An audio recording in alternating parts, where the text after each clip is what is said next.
He knows if he messes it up, he'll never get another opportunity. He'll never get another opportunity.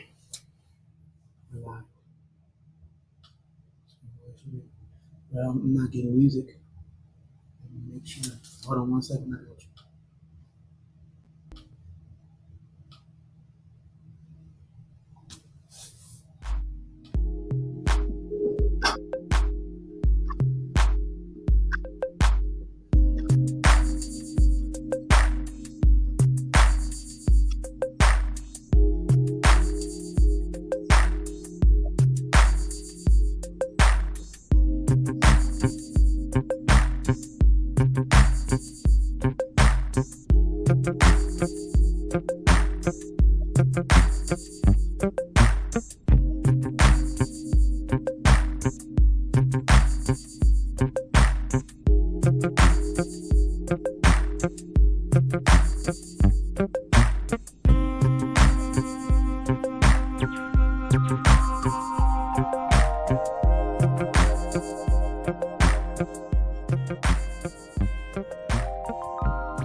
Well, good evening, family, and welcome to Monday. This is Kevin Binion, your host of Under the Influence, where we talk about leadership from different perspectives. And I'm so very glad that you all are tuning in tonight.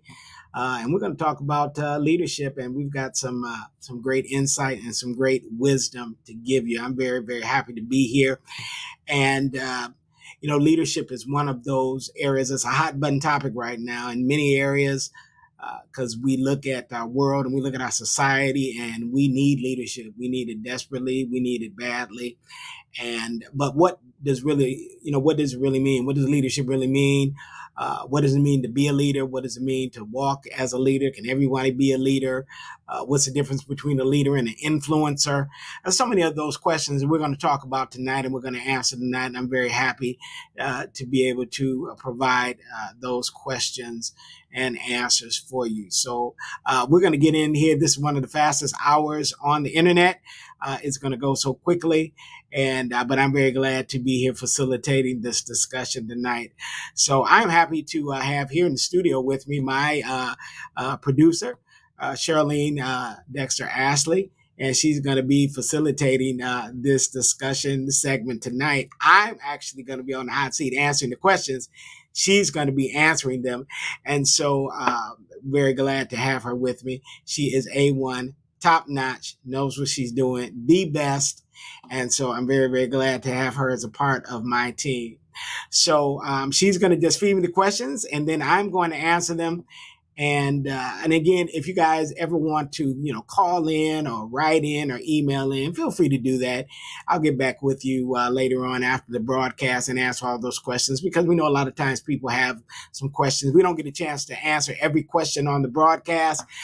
There's just so many things going on. We've had some great broadcasts over the year since we have launched. But just, make sure that you email in and write in. I'll give you that email address at the end of the show tonight, so that you'll know where to send those questions. So, Charlene, I'm going to put it in your hands, and you can just go and let us go and do what you do. Charlene got her hair done today too, y'all. Just so y'all don't know, every week she be coming in with a different hairstyle. I mean, this girl, she knows what she's doing. She be doing her thing, so, and she got another one today. I greeted at the door. I said, what do we have here today? So, but I'm going to turn over to her. So, and I'm going to answer the questions. So first of all, I want to say that it is about time, because, you have been interviewing each and every week someone with a wealth of wisdom. But I'm so glad that we have an opportunity to turn the camera back at you and kind of pick your brain a little bit. So let's get started. Let's talk about leadership itself. It's such a vague topic. How would you define leadership? I define leadership as the ability to be able to motivate individuals to achieve a purpose that is known primarily to them, and then a purpose that will eventually be known to the rest of society. And it is important that we understand that leadership is very, very, very important because people need leadership. And because people need leadership, it's difficult to find it. It's difficult to have it. It's difficult to discover it. Everybody is not a leader. And so it's important that we really understand that leaders motivate people, leaders inspire people, leaders challenge people, leaders push people, and leaders help people become their very, very best. And so we are very, very glad, those of us who are in leadership positions, are very fortunate to be in those kinds of positions because we have the responsibility of helping people become their best. We have the responsibility of helping people to become who they are supposed to be and to achieve their purpose in life. And that's rare. And everybody can't do that. And so many individuals are missing an opportunity to become their very best because they don't have anybody to lead them or inspire them or motivate them. So that's what we need for leadership. So let's visit that. You packaged a lot in that last statement. We also, just to let you know, we have a guest that would like to chime in on some of these questions. But if they could just hold on for a moment. Yeah, he can hold on. Yeah. So what are the major issues that you're seeing in leadership in our world today? What would you say to that? That's a very good question. So the major issues that we are finding in leadership is we're not seeing enough people in leadership position actually really care about the people that they're leading. When you're in a leadership position, you have to care about those who are following you. And and I want to make that distinction too between leaders and followers. What social media has done is talking about follow. Well, some of those individuals who are following on social media are actually supposed to be leaders. And we don't have enough individuals who are really leading people because they really don't care. Do you know that some of the greatest, and we're going to talk about it later on, some of the greatest influencers on social media right now have millions and millions of followers? Well, there's no way in the world that you can touch all of those people, but they're following you. And they're following you and they're listening to you. They're chiming off of you. They're making decisions based on what you do. They're dressing like you. They're talking like you. They're getting their hair done like you. I mean, you are influencing these individuals. You don't even realize the degree of your influence or the depth of your influence because you're not really leading people. Because when you lead people, you have to have a connection to the people that you're leading. You have to be able to touch them emotionally, spiritually, socially, mentally, intellectually. You have to be able to touch those individuals. And if you're not touching them, then how can you lead them? And so it's important that people are touched in their leadership. And so when you are a leader, truly, and you're leading with people, you care enough about them to want to touch them. So let's get specific, if you don't mind. I'm just going to go off the rails because people need to see or hear those identifying factors in your character that would say, this is a leadership quality in me. This is a leadership quality in me. Do you have some key things that, people can say, wow, I have that quality, or I don't have that quality and I need to identify it? I'm going to give you the 3 C's of leadership that I always, when I'm training and I'm talking to people and talking about leadership, I'm going to give you 3 C's of leadership. The first one is commitment. You have to be committed to whatever you're leading. You have to be committed. In other words, when you stop, you don't. You start, you don't stop. My father used to quote this poem to me all the time when I was a boy. He said, once the task is first begun, never leave it till it's done. Be a labor great or small, do it well or not at all. And I've kind of grown up with that. So you got to be committed to whatever you're doing. If you're not going to do it well, don't do it at all. You don't just start stuff and stop, and again, going back to my father, whenever I would start something, and I would say, Dad, I don't want to do it anymore. I'm quit. And, he would say, we ain't quitting nothing. You're going to finish it. You start it, you finish it. Whenever it's done, you're done. And so when you're a leader, you got to be committed. You just can't quit, because you get tired or you don't want to do it. So that's the first thing, commitment. The second one is that you have to have courage. Courage is very important for leadership because leaders often have to make very difficult decisions. And when you have courage as a leader, you have to understand that sometimes you're going to do some things that are unpopular with people. Sometimes you're going to say some things that are unpopular with people. Sometimes you're going to have to lead people in a direction that they might not want to go, but you're the leader and you're going to have to lead them in that direction. I think, when you're a general in the Army, one of the most difficult decisions you have to make as a general in the Army is send your soldiers to death. because you know that when they go into this particular battle, they're going to actually die. And that's very difficult. But you know that in order to achieve that victory, in order to win that battle, you know that there's going to be some loss of lives. And it takes great courage to make those kinds of decisions. And when you're a leader, you got to have that kind of courage. Every decision that you make is not going to be a popular decision with people. People are not going to like it. Sometimes people are not going to like you, and you can't take it personally. You just have to realize that because of the outcome that you're desiring, you've got to lead people. And as I always say, and we say it at the end of this broadcast, leaders lead from the front. So you got to have courage. And then the third thing that you've got to have, when you're a leader, is you got to have conviction. You got to have conviction. And that's very important. When you have conviction, that simply means that you don't compromise, that what you believe is what you believe, what you value is what you value, and you've got conviction about that. And that's very important because we live in a world where people are trying to make you compromise, and where people are trying to persuade you to believe what they want to believe. They're challenging your value systems. They're challenging your belief systems. And you got to be able to say, you know what? I hear you. I feel you. I even respect you. But that's not what I believe. So I'm just going to, I'm going to stick with what I believe. It's worked for me. And I got conviction about that. And that's very important. I mean, understand, I ask people all the time, what's more important? Is it more important to be liked, or is it more important to be respected? Mm-hmm. And it's important that when you're a leader, it's important to be respected.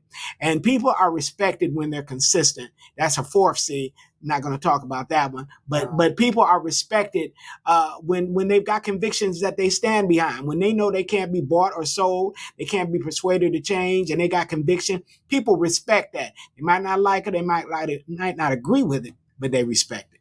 Wow, I mean, you said a mouthful, and so I'm going to try to slow you down just a little bit because. You know, it's like sitting at the dinner table and trying to swallow a whole rack of lamb. I need you to kind of break that down, because you talked a lot about respect and consistency. Dive into that a little bit more, because we do have people out there that are leaders, they're influencers, but what do you consider yourself? Do you consider yourself a leader or an influencer? And then what is the difference? Well, I consider myself both a leader and influencer, because I do lead, meaning that I make decisions that move companies and organizations forward. I make decisions that move people forward. I do motivate people to be their very best. I inspire people to be their very best. I challenge people to be their best. And those are things that leaders do.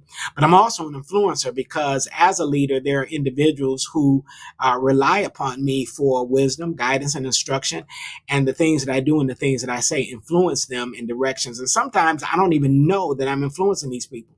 When you're an influencer, you don't always know the people that you're touching, because people are looking at you and following you from a distance. And that's another key attribute of a leader, is that your reach is so great that people follow you and you don't even know people are following you, because the power of your influence is so great, and people are just following you just because they admire and respect your position and your stance in leadership. And that is so very key to being a leader. So, and when you're an influencer, you influence people. I remember one time I made a statement. I was posting something on my Facebook page, because, I have a feeling, about, media and media personalities and the things that the media says and portrays, and I made a comment about the media that, a lot of people, I didn't know people felt this way about the media. I mean, it's just news. But I had a couple of people come back to me, and even one of my spiritual sons, came back, and he said, Kay, you got to be careful about what you say, man, because you got people all over this world that follow you. And so, you just got to think about that stuff. Now, did I back down? No, I meant what I said, and I said what I meant. But the point that he was making, it made me take more introspection, because he said, people are hanging on my words. People are making decisions and beliefs and values on my words. And I said, wow, that's really heavy. I really didn't know that I had that kind of an impact. But when you're an influencer, you influence people, not just by the things you do, but by the things that you say. So we did kind of touch on influencers and leaders. And so I'm going to kind of go off script here and ask you a little bit more about that. Because I see influencers as being more of, a temporary thing, but a leader, like you talked about, has that more consistent role. So in your opinion, what do you think is the most important? Would it be the influencer, or would it be the leader? No, it's the leader is definitely most important, because when you are a leader, and when you look at our world right now, we have voids in leadership because people don't know how to follow. And the reason that people don't know how to follow, even who to follow, is because people don't know who to trust. Mm-hmm. Leaders have to be trustworthy. You have to trust them, and it's the consistency that makes you trustworthy. And that consistency is consistency over time. You're not a leader in one day. You're not a leader in 1 week. You're not a leader in 1 month. You're a leader over time, the course of your life. From the time that you have been put in positions of responsibility, you become a leader. And so people are watching that. They're looking at your track record. They're looking at how you've handled difficult decisions. They're looking at how you've handled decisions that were not so difficult. They're looking at how you handle people, how you've handled challenges, how you've handled conflicts over time. What's been the outcome? What's been the result? Have you continued to influence those individuals? Do those individuals continue to respect you over time? And when you look at leadership over time, that's how you can determine whether somebody is really a good leader. It's their history. It's their historical record over time. And so a leader who leads consistently over time makes the same decisions. That's the same person. They don't change. They don't fluctuate. They're not, up and down, in and out. They're not wishy-washy, but they're the same over time. You know that person. You know how they're going to move. You know how they're going to respond over time. That's what makes people great leaders. And that's what you want. You want people to know, when people look at you as a leader, you want people to say about you, you know what? I've known that individual for a long time, and they've always been the same. And that's what people are looking for in leadership. And that's why we have such a void, because most people in leadership can't say, I've been the same over a period of years. They changed, when the wind changed. They changed when theories changed. They changed when politics changed. They changed when money changed. They changed when other people around them changed. They change, they go with the flow rather than just stay the course. Wow. You always say, we're going to have you back on the show again. I feel like we should be saying the same thing to you. But no, you're really speaking volumes. And when you're talking about consistency in our community, one of our guests today, he's a father. Mm-hmm. And so we want to just turn the conversation to fatherhood. So as we look at, the male role, so what do you think the role of the father is as a leader? Like, how do you see that? The role of a father is simply this, you lead your family. You lead your family. And you lead your family by making the best decisions that you can, for your wife and for your children, for your significant others. You make the best decisions that you can in order to motivate them, inspire them, influence them, encourage them, and challenge them. Mm-hmm. And you do the best that you can with the resources that are allotted to you. And I want to just, park there just for a minute. There are many, many men and women who are leaders of their families because, every leader of a family is not married. So I can't always say husband and wife. So you have to say mothers and fathers. Mm-hmm. But there are many, and since the question was about fathers, there are many men who are fathers. They're good fathers, but unfortunately, they don't have all of the resources that they need in order to make the right decisions that they can for their family. They're trying to do the best that they can because they're trying to be good providers. And we need to understand that there's a difference between a leader and a provider. A provider does just that. They provide food, they provide clothing, they provide shelter, they provide, and that's good. There's nothing wrong with that. A father should be a provider, but more than be a provider, a father should also be a leader. Their children should be able to come to them and say, hey, Dad, what do you think about this? What should I do? And the father provides them with wisdom, knowledge, and understanding so that they can make the best decisions for their lives based on that situation. My son called me last week, I think it was, and and he said, Dad, I'm calling you because, I need your help in making this decision. And I'm calling you because I know you have a lot of wisdom. Mm-hmm. Now that really, that really impressed me. One, because, as my son, and two, because that's my son, but for him to call me and say, and as a leader, that's the other thing you got to be, you got to be careful about how you respond when people do call and ask you for those things. Mm-hmm. Fortunately, my son was calling and asking me, to help him make a very serious decision. And because I listened, I was able to give him the wisdom that was necessary, which he already knew, but he just needed the confirmation. So that's the thing you got to remember when you're a leader. Sometimes people know what they need to do in the situation, but they're coming to you as a leader because they need some assurances. They need some confirmation. They need to know that the decision that they're going to make, they need to know that it's going to be all right or it's going to work out for them. And they need a leader to kind of confirm that in them and help them to rest comfortably in the decision that they make. It's their decision, but they're looking for some affirmation for a leader. And that's very, very important. Now, you said some key things that I want to kind of go back and go over. You mentioned that, that father being a good husband, and you talked about being a good father. Well, in today's society, there's more unwed mothers, single parents, and so on and so forth. So what do you think? Can a father that is not a husband or not in the child's home, would you consider that person to be a leader? Or what would you say to that person? Yeah, it's still a leader. Just because you might not be in the home with your children or with your significant other, you could be estranged from your wife. We have a lot of individuals who are divorced for various reasons. That doesn't mean that you can't be a great leader, because those children still need you. And that other person, that significant other, that person may need you too.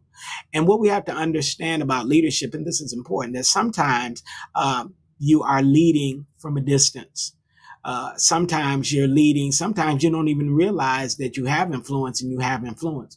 Biblically, I think about Moses as far as leadership goes, and this is a very important application from the Bible. Moses had to lead 4 million people out of Egypt to the promised land. 4 million people. That's a lot of folk. Well, how did all of those individuals, how did they follow Moses? How did they know where Moses was going? How did they stay in touch with him? This shows you the depth of his influence. Moses was there at the very beginning of that line with those 4 million people, but they all followed in the same direction. Well, how was that? Because Moses passed his instructions down to one person. They passed it to the person behind them. They passed it to the person behind them. They passed it to the person behind them. And every single individual that got that instruction, until you got to the 4 millionth person, they all trusted Moses and they trusted his direction. They couldn't see Moses because he was too far ahead, but his influence, his word, his power, the power of his word was so great that individuals all the way at the end of the line followed him and knew where he was going. That's great leadership. When the direction and the course that you have set for your life and the motivation and the conviction that you have behind that purpose is so great that people are going to follow you even though they don't even know you. They're still going to follow you. Wow, you said a lot. So what do you think? So like in our society, there have so many things that are challenges for leaders. So what has been the most gripping thing for leaders in our society? Would you say it's cowardice? Would you say it's courage? What are your views? Leaders are always challenged every day to be a coward or to have courage. And I think that both of those are challenges because, see, when you're courageous, you're not afraid to go against the grain. You're not afraid to rock the boat. You're not afraid to do or say the unpopular thing. It takes courage to do that. And ultimately, when you take a courageous stance on anything, you might find yourself alone. But leaders are not afraid to be alone. Cowardice, on the other hand, is when you are more concerned about what the people think and pleasing the people than you are about making the best decision for those people.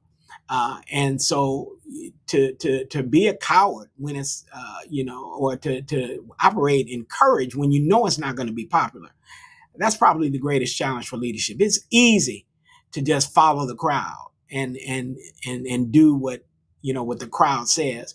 But I remember when I was raising my son and we would have these conversations as he got a little older and he was faced with various types of peer pressure, and he wouldn't always say, but a couple of times he would say to me, he said, "Dad, people don't think like you anymore." And I would tell him, I said, "But that doesn't mean I'm wrong.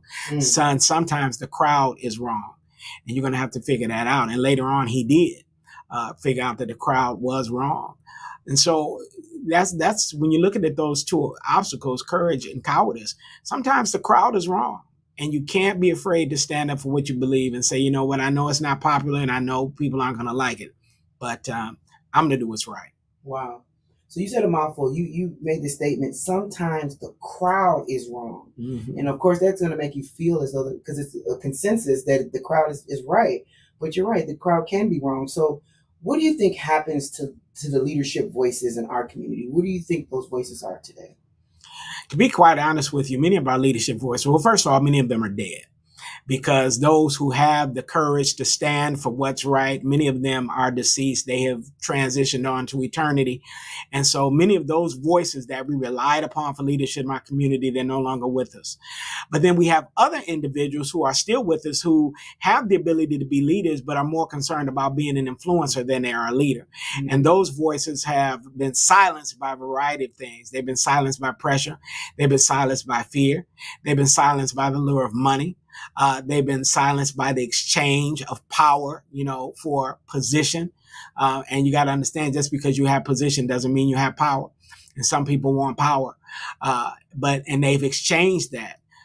They sacrificed the power because they were merely concerned about a position. And I think in all of those things together have caused individuals to just question their ability to lead. And then some don't even want to lead because of the sacrifices you have to make when you're in leadership. When you're in leadership, you got to make some sacrifices. When you're in leadership, it's going to cost you some things you might not be willing to give up. But when you're in leadership, you have to count the cost, and you got to consider the cost and remember that those are things that may happen when you're in leadership position. And it goes back to having courage. You got to have courage to be in that spot. Again, position and power are not the same things. And sometimes it's better to be in a position, than to have power. Okay. So I'm going to throw some names at you. Obama, Donald J. Trump, Monique, the Pope. Where are the leaders or the role models for our community today? Well, if you're asking me about any of those individuals, if any of them are leaders, I would have to say no, none of them are leaders. Mm-hmm. They're all influencers because they have tremendous following and people follow them because they like them, but they're not necessarily leaders because as I have looked at their looked at the roles that they have played in different venues, I don't see the courage in a lot of them. Mm-hmm.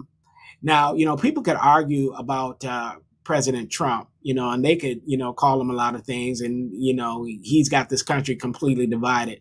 But when I look at him, there are some courageous things that he did, as president in the United States. I don't agree with him. But again, who says that I have to agree with him just because, he made some courageous things. He came into office doing some courageous things. He came into office signing some laws, signing some documents, he was signing everything away and didn't really care what it was. You've got to, and those are the things about a leader that you respect, is the fact that, you don't care how you're going to perceive, you're doing it because you believe it's the right thing to do. Did it do everything right? No. The Pope, I don't consider the Pope a leader. I consider him an influencer because he's an influencer over a select group of individuals called the Catholic community. Monique, very popular entertainer. Do I consider her a leader? No, even though she has said some things that absolutely are positively true about Hollywood, and it cost her. But I still don't see her as a leader. And again, when I look at individuals, I'm looking for consistency over time. That's what I'm looking for. President Obama, great man, had an historical precedent on his life and did a lot of great things and set some great historical records as the president of the United States. But again, leaders are consistent over time. Wow. So is it possible for a leader to lead without authority? What do you think about that?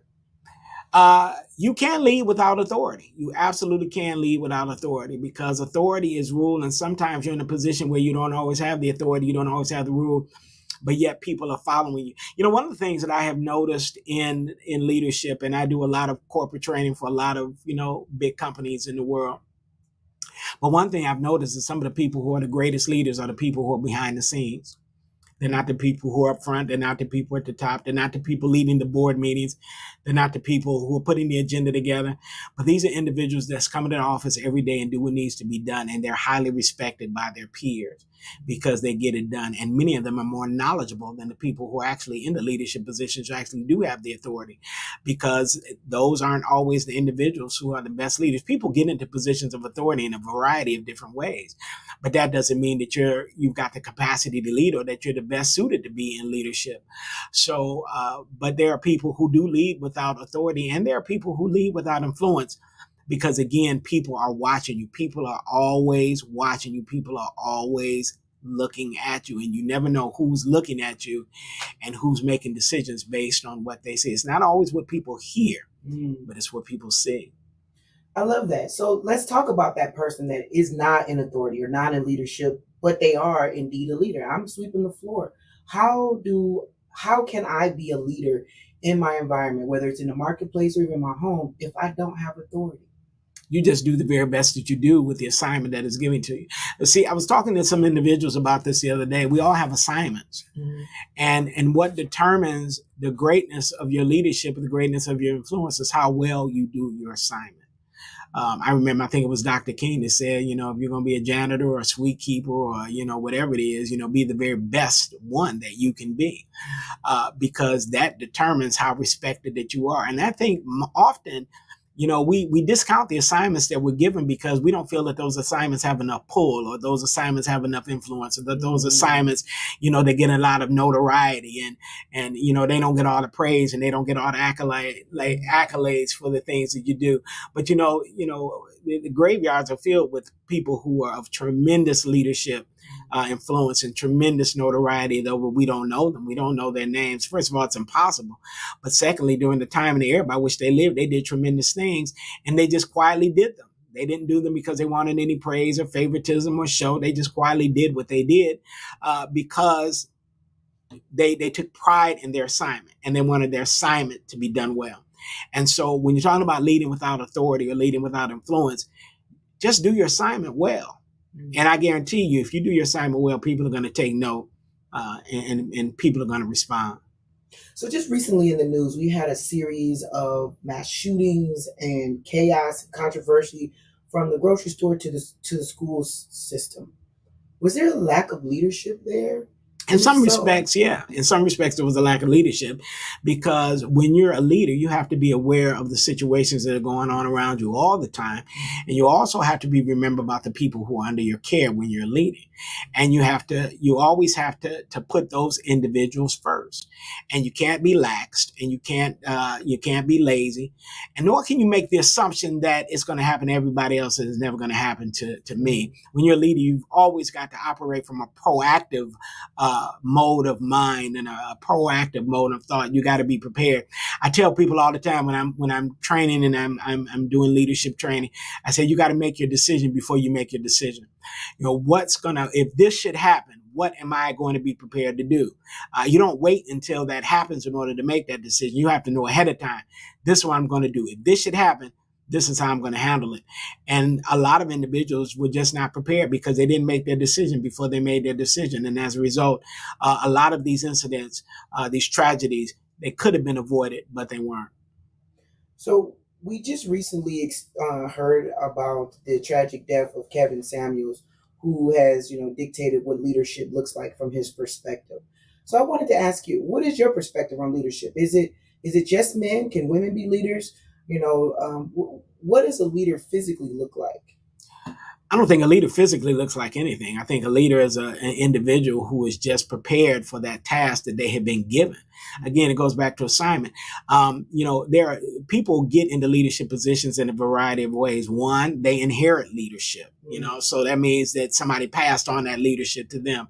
And then some people apply for leadership. In other words, there's a position of leadership that's open and people apply for it and they want that position and they get it. And then the third way that people get into leadership is that it's just given to them. It's just handed to them. They didn't want the position, but somebody came to them and said, hey, we need somebody to do this, and you're available. You're the next person up, you're the next woman up, so we need you to do this and get this done.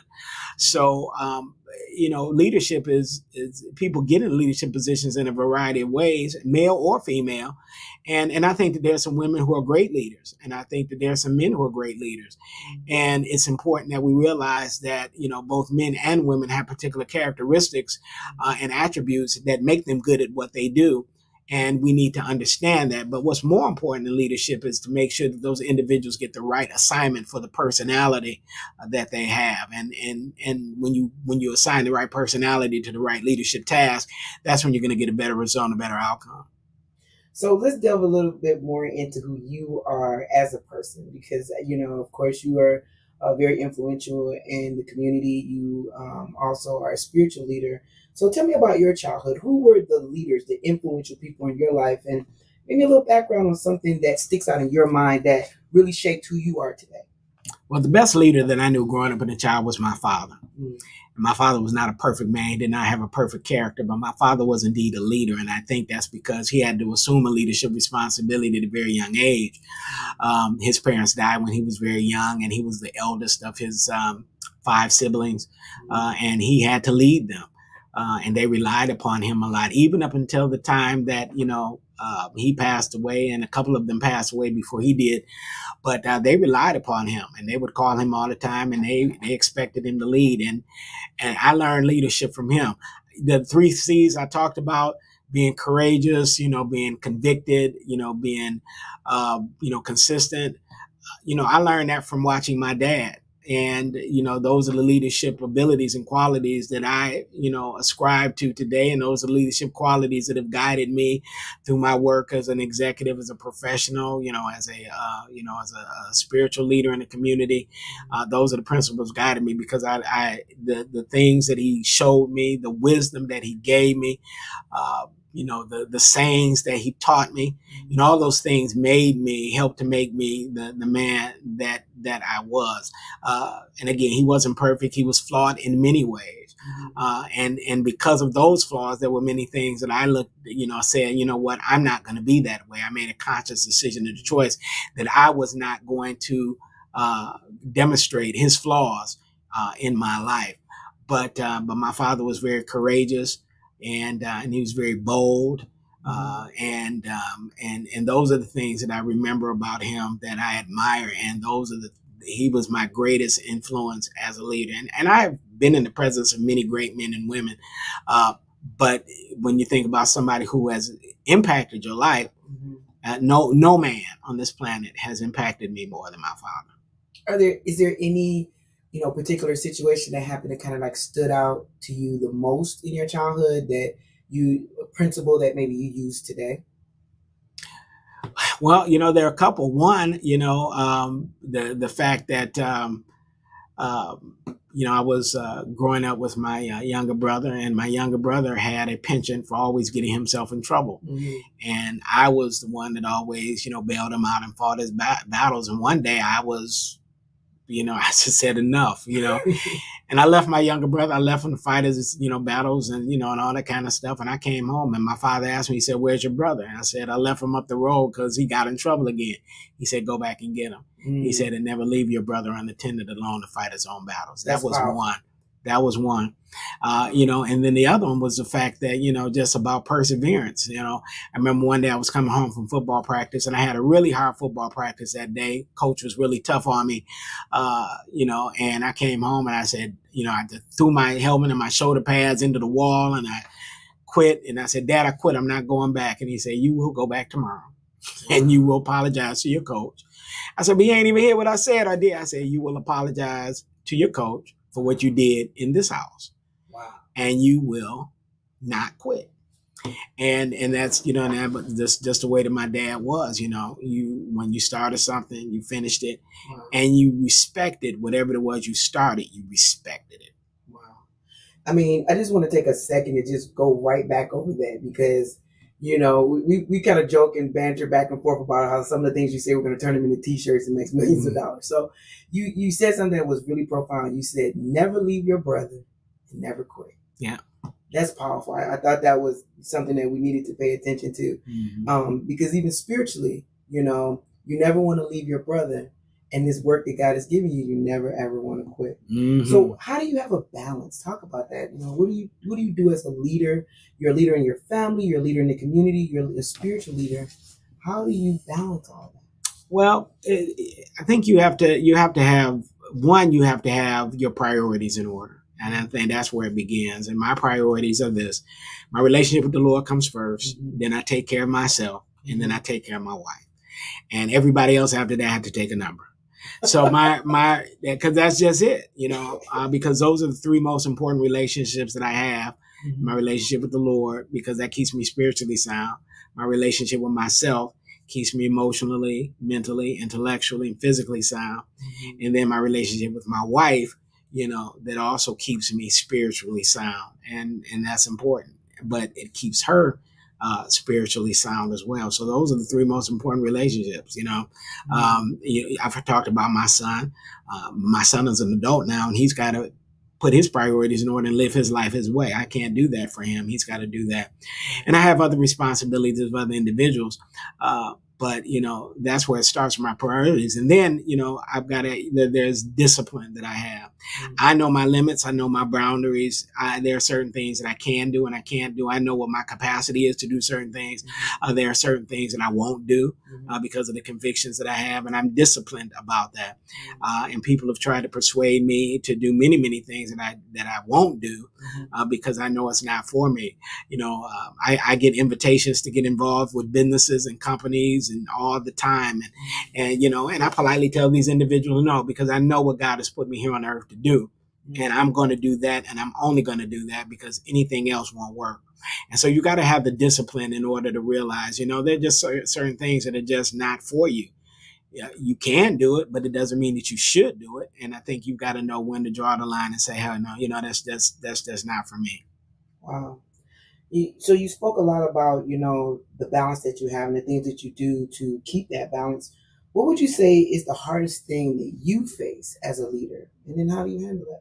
Well, the greatest challenge I have as a leader is not to compromise because there are individuals that always want you to just follow along. Just follow along, and everything's going to be great. I remember when I started my career at General Motors, one of the senior executives came up to me and he said this, and I quote, he said, "Kevin, if you keep your mouth shut and do your job, great things will happen for you." I didn't particularly like the way that sounded because it appears as if he was asking me to compromise and just go with the flow, don't rock the boat. And that I just couldn't do that.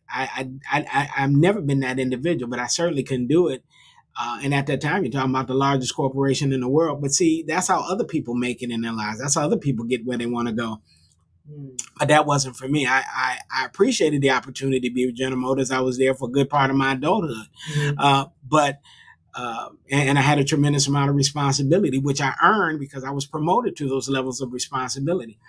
But even then, I was challenged with, Kevin, why don't you think about compromising just a little bit? Why don't you fold just a little bit? Why don't you give in just a little bit? And I thought to myself, I said, but if I do that, am I going to be able to sleep at night? Am I going to have peace at night? Am I going to be able to go home and look at my wife and son and tell them that, I stayed the course and I didn't compromise? There was just too much going on inside of me and I just couldn't do it. So I think with any leader, the greatest challenge is to not compromise with what you believe. And I think about, you're talking about certain individuals who are in our political leadership arena.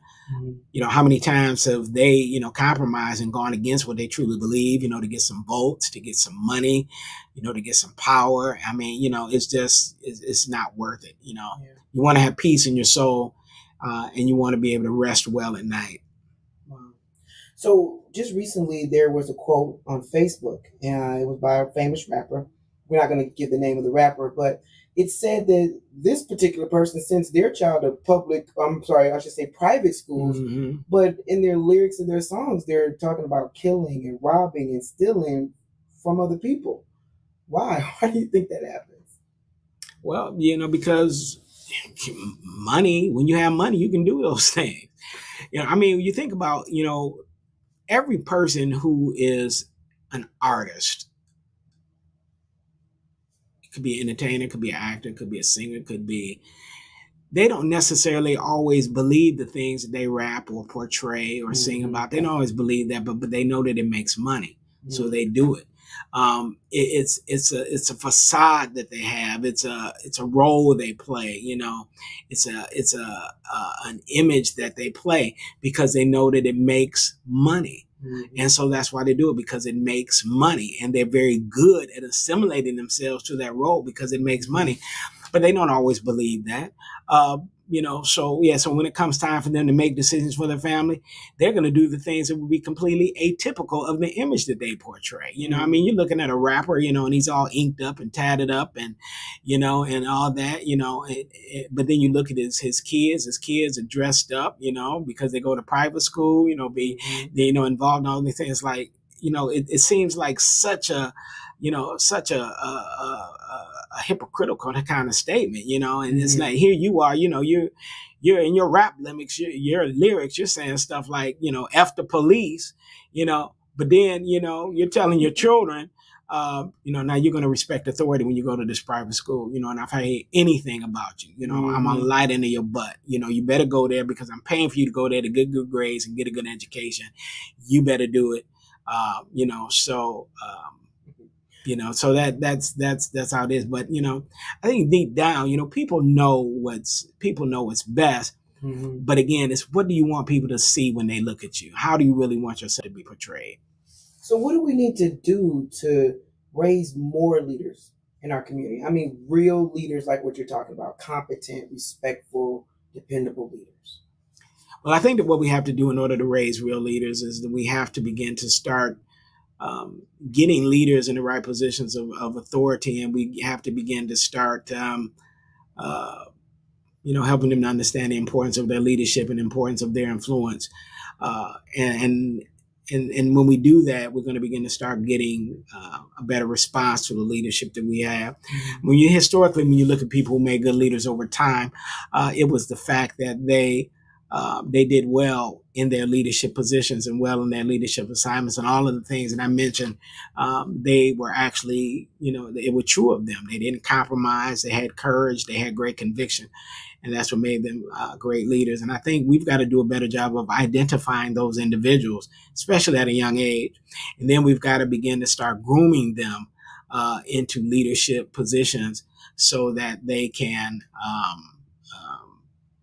begin to start really practicing leadership. The principle of leadership had to be practiced. It's not easy, but we got to get people in the positions where they can learn those principles and then begin to start practicing those principles. So is it too late for this particular generation to become leaders? No, it's never too late. I just think we have to do a better job of pairing. We've got to pair, the young people in this generation with people who are going to mentor them properly and help them to understand the responsibility of being in leadership. And I don't think that we've done a very good job of that.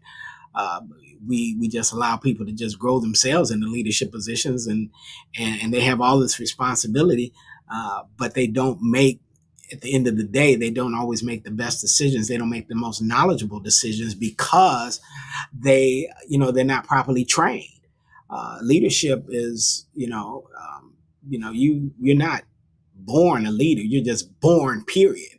But there are individuals who are born, and over time you realize that those individuals have some significant leadership quality, but they have to be groomed and they have to be trained. And, when I look at my life, I was very, very fortunate to have people in my life who groomed me, who trained me, who poured into me, who helped me to become who I was supposed to become.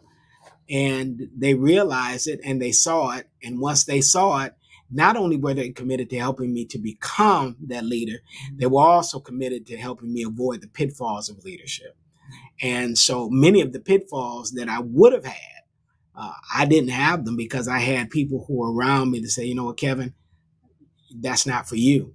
And that's it. I remember a gentleman, pastor who lived in Milwaukee, Wisconsin. He used to come here and visit in my church periodically. His name was Pastor Jerry Mitchell.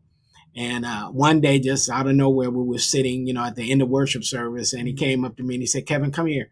And I came over to him and talked to him. And he said, you know what, God has his hands on you. You're going to be a great leader one day. And he gave me this tract, and I'll never forget it. And I wish that I had it, but I lost it. I might be able to find it on the internet somewhere. But he gave me a tract, and the tract said, others may, you cannot. And and the reason that he gave me that tract was because he realized that there was very something special about me that God was doing. There was something very special about me that God was perfecting and preparing. And that, and I had to watch that, and I had to protect that. And I'll never forget that little interaction. It was a 5-minute interaction, but it has, it's something that I remember about all of the individuals that surrounded me. And that's what we've got to do. When we recognize leadership ability in young people, we've got to surround them, and we've got to be committed to ensuring that they're not going to go off the rails, because their importance and their significance in the earth is too great for them to miss it. And for those of us who are older and elders, it's our responsibility to help them to not miss it. And what you said there also, I feel like we need to dive into. You mentioned that there was grooming that took place. You talked about there were leaders who spoke into your life. So who should the groomer be, or who should be the one that's passing that mantle down to our young people? What should that look like? Well, I don't really know what it looks like, but every relationship is based on respect, and it's based on who communicates that message in the ability that that young person is going to hear it. It's not always the message. Sometimes it's the method, and sometimes you can communicate a great message, but if it's not the right method, people are not going to hear it. The young people are not going to hear it. Young people are drawn to individuals that do two things. One, tell them the truth, and then two, who are authentic. And when you demonstrate those two things with young people, they're always going to respect you. Is it up to the school? Is it up to the parent? Like, who do you think is that key person that's going to be the one that's grooming? No, I think you can meet that person anywhere. I just think it's all about the timing in which you meet that person, and you just gotta make sure, if you're a young person, you just gotta make sure that you keep your eyes and ears open for that individual that could be crossing your path at the right time to help you become who you're supposed to become. I remember as a youth pastor years ago, one of the reasons I was successful as a youth pastor is because I practiced those two things. I told those young people the truth, even when they didn't like it. And I was very authentic, and I also allowed them to be authentic as well. I didn't try to put them into a box that wasn't designed for them. I didn't, try to make them, shape shift. I allowed them to be themselves.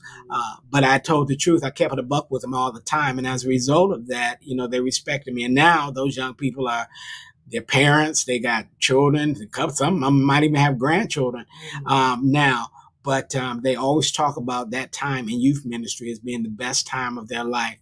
And for many of them, it was just a few short years. But, and that's the thing about leadership. You don't realize always the amount of time that you're going to have to impact somebody's life. Right. So you have to take advantage of the time that you have been given. You got to take advantage of that time and use that time to impact somebody's life while you have them, because you don't know when that time or that relationship is going to end. Wow. Well, it's so funny that, it seems like this hour has just whizzed by. But, before, we go, I just add one or two more questions. So the name of this podcast is called Under the Influence. So I would like for you to tell your viewers, what is the message that you are planning for this? What are you trying to accomplish with this platform? And what are your hopes and dreams for the viewers that are watching? What I want Under the Influence to be is a podcast that helps people understand what it really means to be a leader. And I have tried over the time since the podcast launched back in March. I have had many guests on this program who have talked about leadership from various perspectives, individuals that I trust as leaders and individuals that I know are not going to misguide or misinform the people. And I want that to be the premise for this podcast, because again, it's called Under the Influence. And what we want to do is we want to get information out in the community that's going to help people make better decisions and choices for their lives, both personally and professionally. And it's going to happen by way of influence. So we want to make sure that the things that we say and the things that we do are going to influence people in the right direction, so that they will become better people, and they'll become better people for other people and help those people to become better. That's what we want Under the Influence to be. So you make a statement all the time, and you always say leaders lead from the front. Explain to the viewers exactly what do you mean by that, and is there a story behind that made that be your tagline? There's no story. Well, there is a story behind that, actually, tell you the truth. There is. I work with the organization that gives scholarships to Michigan high school students every year. In our very first year, there was a young lady that we gave a scholarship to. And the next year, we asked her to come back and speak to the scholarship recipients of the next class. And she came back and she spoke. And she made a statement in her speech, something that she learned about leadership. She went to North Carolina A&T, which is a historically black college and university. And when she first started, she talked about how she went to her class and the auditorium was so big and she would always sit in the back because she didn't want, to be known and she didn't want to be seen or even heard. But then she said she started getting convicted about that based on, what she knew her purpose was. And she began to start sitting in the front of the class, and she would get to class early and she'd sit in the very front row. And she said that what she learned, what was real to her about that was that leaders always lead from the front. And so I have adopted that. I remember that she said that, and I've adopted that. And I've made that the call tag of this podcast, because we do, as leaders, we lead from the front. Followers follow from the rear, but leaders lead from the front. Wow. Like I said, this hour has gone by so quick. It's gone by so quick. I just never thought that this podcast would just feel like 10 minutes. It seems like we've been just talking for 10 minutes. So as we go, we only have like 3 minutes. I want you to look into the camera and talk about the difference between negative leadership and positive leadership. Why does negative leadership seem so powerful compared to positive leadership? And what should our focus be as we sign off? Well, leadership, negative and positive leadership is simply this. People have been under poor leadership for so long, they don't know what good leadership looks like. And when you have been influenced by negative leadership for so long, when positive leadership appears, you become confused because your question is, well, what is that? I've been used to this. What is that? And so what we've got to do is we've got to change the narrative. We've got to create a platform for more positive leadership so that people can actually see what real leaders look like. And then we've got to really address negative leadership and those attributes of individuals who are not really leaders, and to help people understand it's not really what leadership looks like. It's what you've been used to. It's the diet that you've had, but it's not really what positive leadership looks like. And we have got to change that. And that's what we do. Wow. So that's how we change positive and negative leadership. Wow. Well, in the last 2 minutes, you are not just a community leader. You are not just the host of this podcast. You're not just a spiritual leader. You're also an author, and you've had very numerous accolades. Your books are sold on Amazon. So let's talk about one of your books. Can you give us a little information about one of your books, where we can find them? We also want to definitely give a shout out to our guest that was supposed to be on our podcast tonight. Something went weird where every now and again he would pop in and pop out, and we weren't sure if we could see his face. But maybe we can invite him back next time. But before we hear a few words maybe from him, can you give us a little information about one of your latest books and where we can find it and so on? Well, absolutely, yeah. So this book is called The Path, Discovering Your Life Purpose. And it wasn't the first book, it was the second book that I wrote. So this book is very important to me because I believe that one of the greatest challenges that people have in life is to discover what their life purpose is. And so we've got an opportunity in this writing to help people discover that. And we ask questions, we answer questions in this book about what's your purpose, who's your purpose, how do you know your purpose? And pathfinders, people who are designed to help you find your purpose, how to avoid being sidetracked and thrown off course. It's a really good book for individuals to want to discover what your life's purpose is. And you can find this book along with all of my other books on Amazon.com. Wow, that was amazing. So yes, all of the books that Apostle Dominion has to share with you can be found on Amazon.com. We have literally maybe a minute. I was wondering if we had enough time. Brother Randy, are you there? I don't see you on the screen. We just wanted to say hi to you. I don't see him there. I do see that he came into the chat. We might be able to get him on the show next time. It just was bad timing this time. But listen, Do you have any final words as we begin to end our podcast for tonight? This is amazing. We got a chance to hear from the man himself on a rare occasion. Well, you know what? I don't have any other thoughts really. And again, I'm so sorry that we didn't get a chance to get our guest on the show tonight, but we're definitely going to have him rescheduled because we want to talk about somebody who is an influencer. This gentleman is actually an influencer, and we don't want to miss an opportunity to get him on the podcast so we can talk about that and you can hear him come to you in your own unique way. So expect to hear from Mr. Johnson very, very soon. But if you want to get in touch with with me, just go. You can email me at utipodcast@gmail.com.